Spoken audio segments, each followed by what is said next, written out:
Cette photo a été prise en 2011 lors d'un diagnostic archéologique qui se déroulait à Neuville-sur-Oise, dans l'agglomération de Cergy-Pontoise.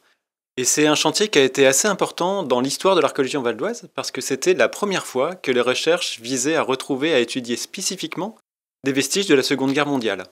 Le but précis, c'était de mettre au jour une partie d'un fossé anti-char qui appartenait à une ligne de défense qui est connue sous le nom de la ligne Chauvinot, et qui est en fait une série de fortifications qui étaient construites par l'armée française en 1939-1940 pour se prémunir d'une éventuelle attaque allemande sur la région parisienne. Alors sur la photo, on peut voir l'équipe archéologique qui est regroupée autour des premières preuves de l'aménagement de cette tranchée anti-char, qui était signalée en surface par quelques discrets restes de fils barbelés. Alors l'archéologie contemporaine, même quand elle se concentre sur des périodes extrêmement récentes comme la Deuxième Guerre mondiale, est devenue une partie importante des recherches archéologiques dans les années 2000, et elle est maintenant considérée comme une source précieuse de connaissances, tout comme toutes les autres disciplines historiques ou sociologiques. Elle conserve cependant des caractéristiques propres par rapport au reste de l'archéologie, parce qu'elle nous touche en quelque sorte de plus près. Il est plus facile de s'identifier à la vie des personnes qui ont produit ces vestiges parce que certaines d'entre elles sont encore en vie, sont des témoins directs.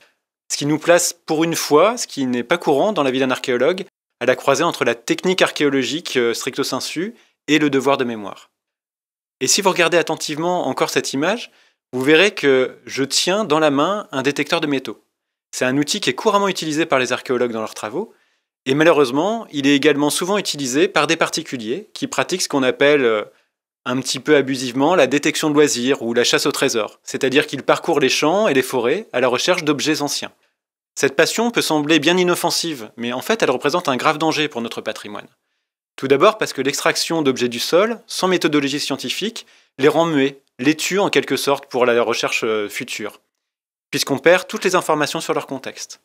De plus, ces personnes n'ont pas les moyens de les conserver correctement, en particulier pour les objets métalliques, ce qui expose tous ces objets à une destruction assez rapide à moyen terme.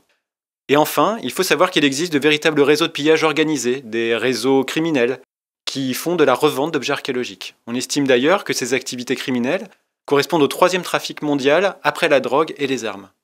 Toutes ces raisons expliquent pourquoi l'utilisation d'un détecteur de métaux pour la recherche d'objets archéologiques est soumise à l'obtention d'une autorisation préfectorale qui ne peut être délivrée que si l'objectif des recherches est scientifique. Et à défaut, il s'agit d'une infraction grave qui expose jusqu'à 100 000 € d'amende et 7 ans d'emprisonnement. Cela permet de préserver au mieux notre patrimoine commun qui est une source précieuse et non renouvelable pour la compréhension actuelle et future de nos ancêtres.